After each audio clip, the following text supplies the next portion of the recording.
सदाशिव। जय शिव शंभु।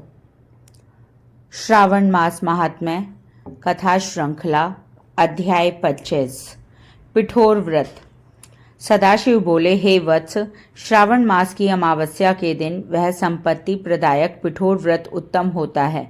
सर्वाधिष्ठान होने से घट को पीठ कहते हैं। उसमें जो पूजना योगी वस्तु मात्र होती हैं उसको और कहते हैं। अतः हे तात, इस व्रत का नाम पिठोर व्रत हुआ। मैं आपको अब इस व्रत की विधि बतलाऊंगा। आप ध्यान पूर्वक सुनिए। दीवार को पहले श्वेत रंग या पीले रंग से पोतना चाहिए। फिर उसमें तांबे का रंग पोत कर उस तांबे के रंग पर साधक मध्य भाग में पार्वती सहित शिवलिंग या मूर्ति अंकित करके उसके चहुं और संसार की सभी चीजें अंकित करनी चाहिए।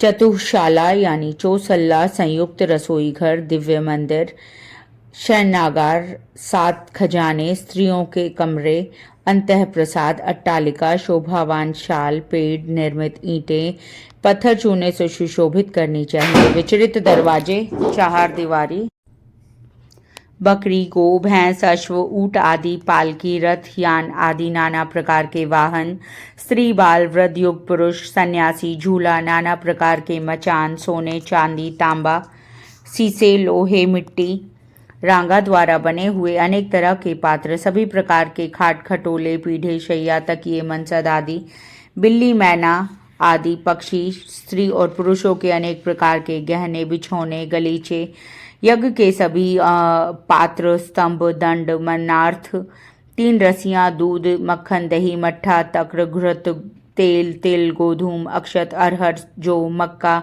चना, मसूर, कुल्थी, मूंग, प्रियंगू, तिल, कोंदो, अलसी, सांवा, उड़द, चावल, यह धान्य वर्ग, सिलबट्टा, चूल्हा, झाड़ू, स्त्री पुरुषों के सभी कपड़े, बांस द्वारा निर्मित सूप, उखल, मूसल, चक्की, पंखा, चमर, छत्र, जूता, 2 खड़ाऊ, दासी, दास, भृत्य, पोष्य, पशु भक्ष्य, तृण आदि, धनुष, बाण, पोप, खड़ग, भाला, शक्ति, ढाल, पाश, अंकुश, गदा, त्रिशूल, भिंदी, पाल, तोमर, मुदगर, फरसा, पटिश, भुषुंडी, परिघ, चक्र, यंत्र, आरी, फव्वारा, दवात, कलम, पुस्तक, छुरी, सरोता, नाना प्रकार के पल्लव, तुलसी, दीप रखने की दीवट, अनेक तरह के साग, भक्ष्य पकवान और जो चीजें मैंने यहाँ पर कही नहीं हैं उन्हें भी दीवार पर अंकित करना चाहिए। जगत की चीजों के अंकित करने के संबंध में कहाँ तक कहूँ, क्योंकि एक एक चीज के 100 प्रकार कहे गए हैं।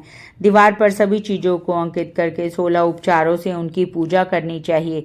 अनेक तरह के गंध, धूप, चंदन आदि देकर ब्राह्मण, बालक, सौभाग्यवती स्त्री को यथेष्ट भोजन करवाकर अंबिका सहित श्री सदाशिव से कहना चाहिए, हे सांब, हे दया सिंधु, हे गरीश, हे शशि शेखर, आप इस व्रत से संतुष्ट होकर मेरे सभी मनोरथों को पूरा कर दें।